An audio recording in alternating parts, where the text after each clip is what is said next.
বাজ পাখির মতো সন্ধ্যে ভেসে এক হাত তুলে একটা গোল বাঁচালেন। ভুল, ওটাকে গোল বাঁচানো বলে না, বরং তিনি বাঁচিয়ে নিয়েছেন পুরো এক পৃথিবীর মানুষের স্বপ্নকে।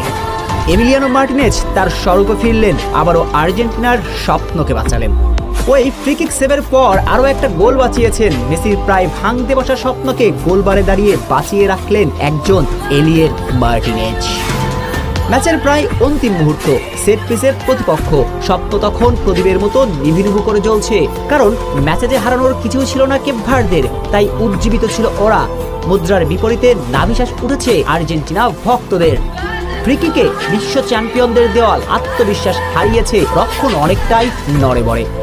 রেফারির হুইসেল, বল শূন্যে ভাসছে। তখন গোলবারে যিনি থাকবেন তার তো দম বন্ধ হয়ে যাবার কথা, কিন্তু না, তিনি যে এমিলিয়ানো মার্টিনেজ।